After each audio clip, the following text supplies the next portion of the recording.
చెప్పేసి మనం చేస్తాం. అదేవిధంగా గత ప్రభుత్వం మనకి తెలిసిందే, దౌర్జన్యకర పరిస్థితులు, అరాచకాలు, కొన్ని నియోజకవర్గాల్లో రాజకీయ కక్షలతో ఏ విధంగా మనుషుల్ని, నాయకులు, ప్రతిపక్ష నాయకుల్ని హతమార్చింది మనందరం కూడా చూసాం.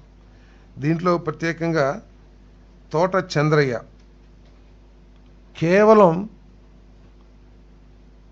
ఒక నాయకుడి పేరుని చెప్పమని ఒత్తిడి చేసి అది చెప్పకపోవటం మూలంగా దారుణంగా పబ్లిక్ ప్లేస్లో హతమార్చిన విషయం ఈ రాష్ట్ర ప్రజలందరూ కూడా చూశారు.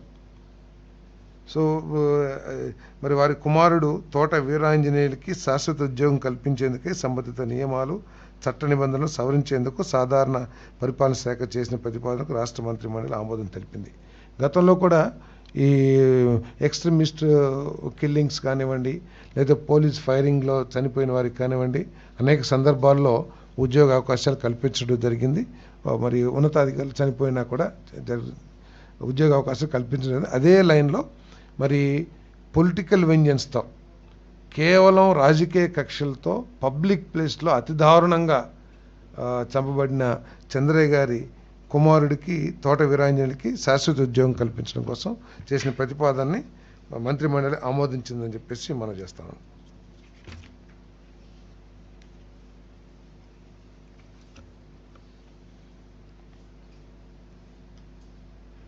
ఆంధ్రప్రదేశ్ జిల్లా ఏర్పాటు చట్టం 1974లోని సెక్షన్ 3 యొక్క సబ్సెక్షన్ 5 ప్రకారం చిత్తూరు జిల్లాలోని పలమనేరు రెవెన్యూ డివిజన్ నుండి పొంగనూరు, చౌడేపల్లి, సోమల మరియు సదుం మండలాలను మరియు చిత్తూరు జిల్లాలోని చిత్తూరు రెవెన్యూ డివిజన్ నుండి రొంపిచెర్ల మండలాన్ని అన్నమయ్య జిల్లాలోని మదనపల్లి రెవెన్యూ డివిజన్కు బదిలీ చేయడానికి ప్రాథమిక నోటిఫికేషన్ జారీ చేసేందుకే రెవెన్యూ శాఖ చేసిన ప్రతిపాదనకు రాష్ట్ర మంత్రి మండలి ఆమోదం తెలిపింది. సో గతంలో ఏ విధంగా ప్రత్యేకంగా ఈ విషయంలో, ఈ మండలాల విషయంలో కొన్ని రాజకీయ కారణాలతో ఇష్టం వచ్చిన మండలాలని వారికి కావాల్సిన విధంగా డిస్ట్రిబ్యూట్ చేసి కొన్ని మండలాన్ని కొన్ని జిల్లాల్లో, అంటే ఒకే నియోజకవర్గానికి సంబంధించిన మండలాల్ని కొన్నేమో చిత్తూరు జిల్లాలో, కొన్నేమో అన్నమయ్య జిల్లాలో కేవలం రాజకీయ కారణాలతో వారికి రాజకీయ ఇన్వాల్వ్మెంట్ అన్ని జిల్లాల్లో ఉండాలనే ఉద్దేశంతో చేశారనే విషయం అందరికీ తెలిసిందే. దాన్ని అన్నమయ్య జిల్లాలో అన్ని రెవెన్యూ డివిజన్స్ కూడా అన్నమయ్య జిల్లాలో కలపడానికి ఏదైతే నోటిఫికేషన్ జారీ చేసే ప్రతిపాదన రెవెన్యూ శాఖ చేసిందో దాన్ని రాష్ట్ర మంత్రి మండలి ఆమోదించిందని చెప్పేసి మనం చేస్తాను.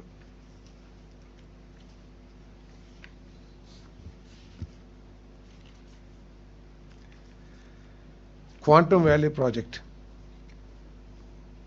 హైటెక్ సిటీ అనగానే, లేదు సైబర్ సిటీ అనగానే గుర్తుకొచ్చేది ఈ దేశంలో చంద్రబాబు నాయుడు గారు. ఇప్పటికి కూడా హైదరాబాదులో ఈ జనరేషన్ అందరూ కూడా రాష్ట్రం విభజించబడ్డా, ఈ రాష్ట్రానికి సంబంధించిన వారి అయి ఉన్నా అవ్వకపోయినా, అంటే తెలంగాణ యువకులు కూడా అందరూ ఏకగ్రీవంగా ఒప్పుకునేది రాజకీయాలకు అతీతంగా హైటెక్ సిటీ, సైబర్ సిటీ ఇవన్నీ కూడా చంద్రబాబు నాయుడు గారి చేసిన కృషి అని చెప్పేసి ప్రతి ఒక్కళ్ళు కూడా ఒప్పుకుంటూ ఉంటారు. అంతేకాదు, మన సామాన్య ప్రజానీకం ఒప్పుకుంటమే కాదు, సాక్షాత్తు ఈ దేశ ప్రధానమంత్రి గారు కూడా ఈ టెక్నాలజీకి సంబంధించి, ఐటీకి సంబంధించి ఇవన్నీ కూడా నేను చంద్రబాబు నాయుడు గారి దగ్గర నేర్చుకున్నాను అని ఓపెన్గా డాష్ మీద చెప్పారని పబ్లిక్ మీటింగ్లో. మరి చంద్రబాబు నాయుడు గారి ఆలోచన, దురదృష్టి ఏంటో కూడా మరి ఈ దేశ ప్రజలందరూ కూడా అర్థమైందని చెప్పేసి మనం చేస్తాను. సో ఆయన మధ్యలో నుంచి వచ్చిన కొత్త ఆలోచన ఈ రాష్ట్రాన్ని, ఆంధ్రప్రదేశ్ని క్వాంటమ్ టెక్నాలజీస్లో మళ్ళీ దేశంలో నెంబర్ 1గా నిలిపేందుకు ఆయన కృషి ప్రారంభించారని చెప్పేసి నేను మనవి చేస్తున్నాను. ఇప్పుడు 1922లోనే ఎప్పుడో ఈ క్వాంటమ్ టెక్నాలజీస్ని డెవలప్ చేయడానికి గవర్నమెంట్ ఆఫ్ ఇండియా దాదాపు 1 lakh crores మరి కేటాయించడం జరిగింది నిధుల్ని.